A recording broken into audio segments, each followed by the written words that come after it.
Welcome to the Militia gaming community. I'm Trigger, and this video is for the Need for Speed Heat players who may be considering Hot Wheels Unleashed or maybe just completely ignoring it. Here's 11 reasons why Need for Speed Heat players will love Hot Wheels Unleashed. Let's go!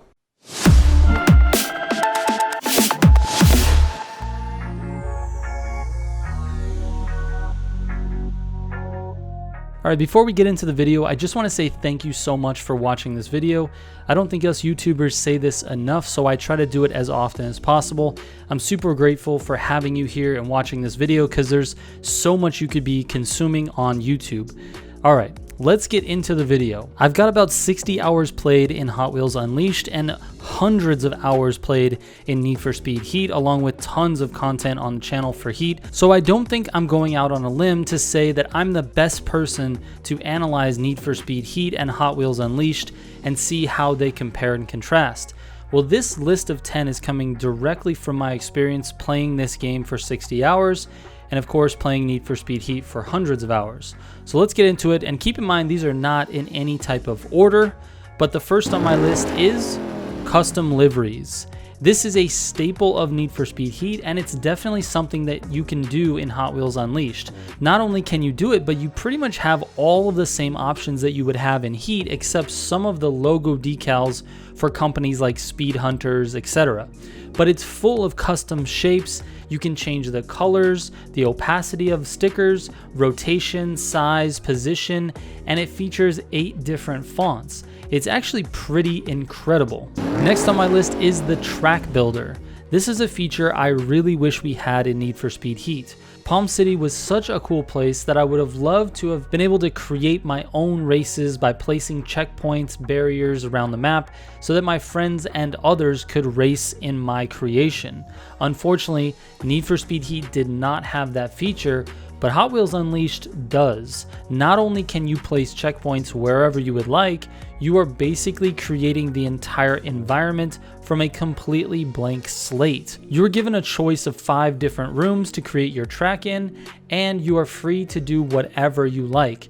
Loops, spiders, magnetic tracks, drive on the floor or the couch of your basement, literally anything. If you can think of it, it can be done using the track builder. But also, once your track is validated, it goes into the regular rotation on multiplayer races for everyone to race, and it has your name on it, so everyone knows who made it. Next up is the lengthy campaign. This is something that Need for Speed Heat didn't have. The campaign in Need for Speed took about anywhere from 7 to 10 hours, and some people were able to do it even faster, and it felt really short. Hot Wheels Unleashed single player experience is less of a story, but it offers more gameplay.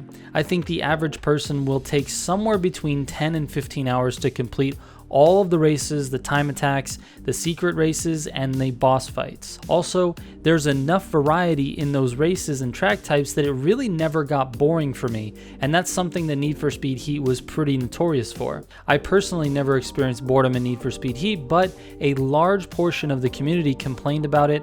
Hot Wheels Unleashed single player experience doesn't have that lag. It feels rewarding and it compels you to keep going. Next up is matchmaking multiplayer races. This is something Need for Speed really lacked. There was no way to guarantee you could race with others. Even in a multiplayer lobby, you could start a race and invite other players in the session, but they always had the option to not race, and most lobbies were kinda dead.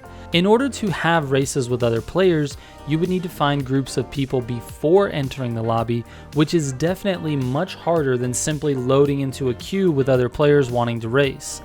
And that's exactly what Hot Wheels Unleashed has, the ability to load directly into a lobby of people that are racing each other. Much like a Call of Duty lobby, you can chat, you can vote for the next map, and you can view other players' in-game profile.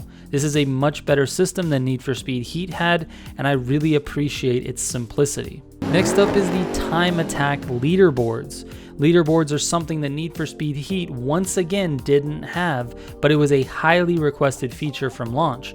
Most players like to see where they stack up against the rest of the community, and in Hot Wheels you can see exactly how fast you are compared to the rest of the players on your platform. I have a small gripe with this feature. I think they'll fix it with updates, but it only shows leaderboards for time attacks and not the full races.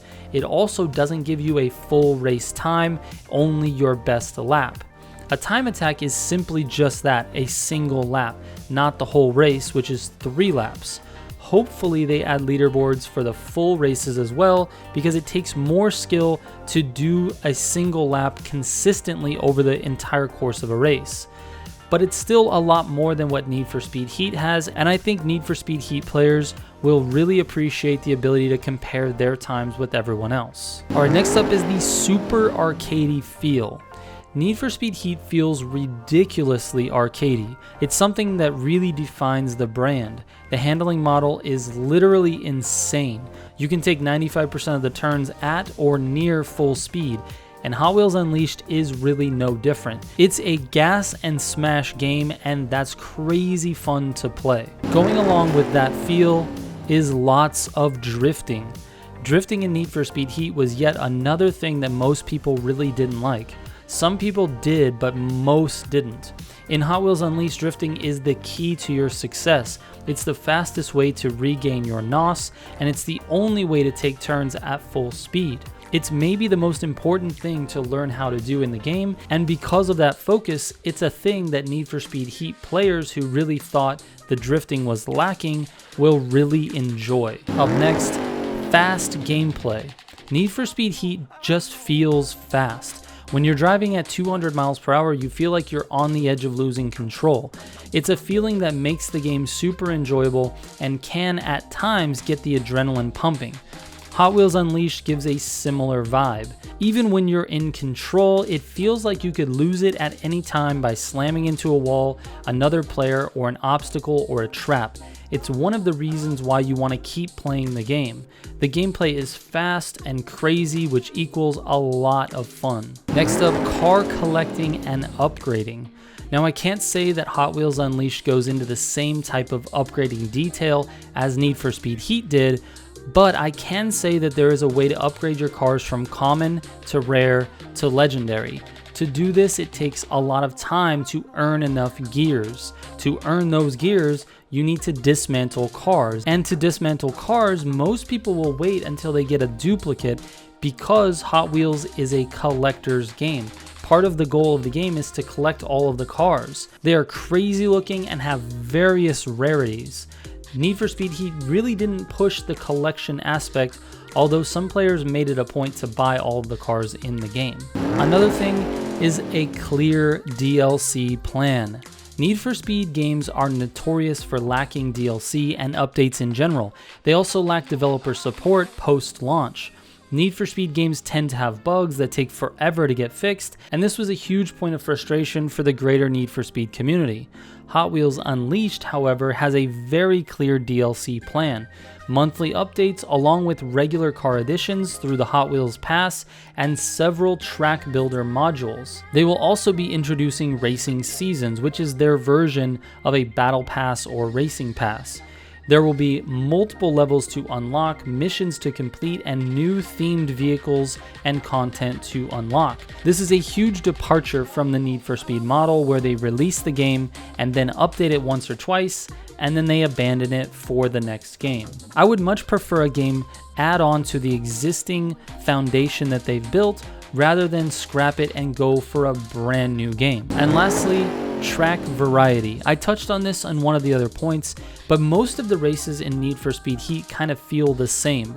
There are mountain roads and there's city streets. But in Hot Wheels, their track variety is pretty insane. You have everything from basic Hot Wheels tracks to tracks with fans that blow you off the track, magnetic upside down tracks, tracks that force you to change the direction of your car, spiders that try to trap you, dinos and snakes that will close their mouth on you, jumps and loops, and much more.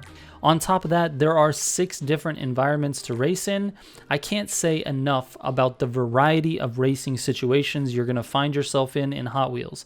It's pretty incredible. Now, a lot of that has to do with the fact that Hot Wheels are toy cars and they're not necessarily real cars, So because of that, I think the brand has a lot more flexibility to make their game more diverse than Need for Speed. That being said, if you're looking for variety, which I believe I was in Need for Speed, then you'll find the variety in Hot Wheels to be absolutely insane. All right, that's it for this one, guys. Hopefully you found this video helpful, and if you weren't considering buying Hot Wheels, hopefully I've given you some reasons to think about it, and if you are on the fence, hopefully I pushed you over the edge, because the reality is it is a very fun game, and I just want to spread joy to people through racing games. Thanks for watching. Shout out to all the Militia subs.